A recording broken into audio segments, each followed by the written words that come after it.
ముస్లిం సమాజానికి ఇంకెవరు మా ముస్లిం సమాజానికి అండగా నిలబడే నాయకుడు ఎవరు లేడు. మా మహేష్ అన్నకి గెలిపించుకుంటాం. మా ముస్లిం సమాజానికి మా ముస్లింలే అండగా నిలబడలేదు.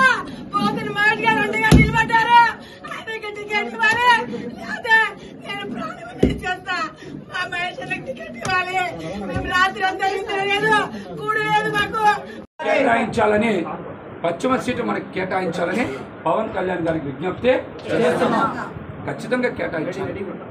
మనం సెంట్రల్ ఆంధ్రాలో బలంగా ఉన్న స్థానం విజయవాడ పశ్చిమ. సెంట్రల్ ఆంధ్రాలో బలంగా ఉన్న స్థానం పశ్చిమ నియోజకవర్గం ఉంది. మనం పశ్చిమ నియోజకవర్గంలో ఎన్నో కార్యక్రమాలు చేశాం. కాబట్టి మనం ఈ స్థానం కోరుకుంటాం.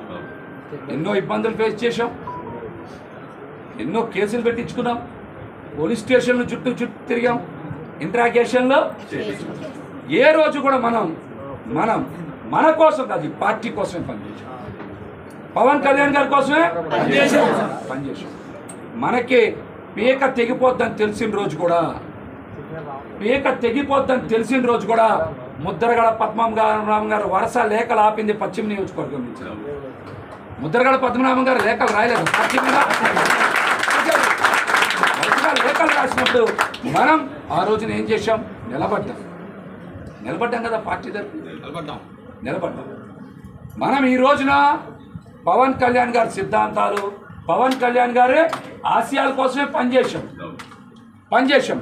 కానీ పదవి దేనికంటే క్యాడర్ని బతికించడానికి, క్యాడర్ భవిష్యత్తుని కాపాడుకోవడానికి. విజయవాడ నగరంలో మన క్యాడర్కి భవిష్యత్తు ఉండాలి. విజయవాడ నగరంలో మన క్యాడర్కి పదవులు రావాలి. మన క్యాడర్ నిలబడాలి. మనం వాళ్ళ కోసం నిలబడతాం. ఎందుకు ఈ మాట చెప్తా ఉన్నాం? ఎవరు లేకపోతే మనం ఎవరికి చెప్పుకోవాలి? ఎక్కడికి వెళ్ళాలి? ఇవాళ ఒక పోతిన మహేష్ నిలబడ్డాడు కాబట్టి పశ్చిమ నియోజకవర్గంలోన, విజయవాడలోన కాదు, పవన్ కళ్యాణ్ గారు సంపూర్ణ మద్దతు ఆశీస్సులు ఉండబట్టే విజయవాడ నగరంలో నిలబడ్డాం. 42 మందికి కార్పొరేటర్ సీట్లు ఇచ్చాం. ఆ రోజున 42 మందికి ఇచ్చాం. టౌన్ కమిటీ వేసాం, టెంపుల్ కమిటీ వేసాం, లీగల్ సెల్ వేసాం, ఐటీ ప్రిపేర్ చేశారు. అట్లాగనే అధికార ప్రతినిధులు వేసాం. ఇలాగ అనేక రకాలుగా మన పార్టీని నిర్మాణం చేయడంలో మనం కూడా ఖచ్చితంగా కష్టపడ్డాం. మనం మన పార్టీ కోసం, మన పార్టీ ఉనికి కోసం, మన పార్టీ భవిష్యత్తు కోసం, ముఖ్యంగా పార్టీ కేడర్ భవిష్యత్తు కోసమే,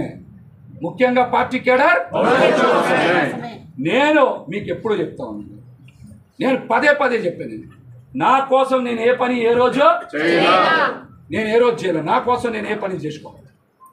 నేను ఎప్పుడు కూడా క్యాడర్ బాగుండాలి, వాళ్ళకి పదవులు ఇవ్వాలి, వాళ్ళు రాజకీయంగా ఎదగాలి, వాళ్ళకి మంచి స్థానాలు రావాలని ప్రతి ఒక్కరు నా దగ్గరికి వస్తే పార్టీని ఏదో రకంగా రిక్వెస్ట్ చేసి పదవులు వేశాను. ఎవరిని కాదనుకుంటే వేసాను. పార్టీలో కూడా 2 సార్లు మహేష్ ఎంత ఒత్తిడి చేస్తూ ఉన్నారు. నా కోసం వేశాను పదవులు. ఈ పార్టీకి పునాదుల్లో నిలబడతారనే ఖచ్చితంగా విజయవాడ నగరంలో పశ్చిమంలో బలంగా పోరాటం చేశాం. ఒక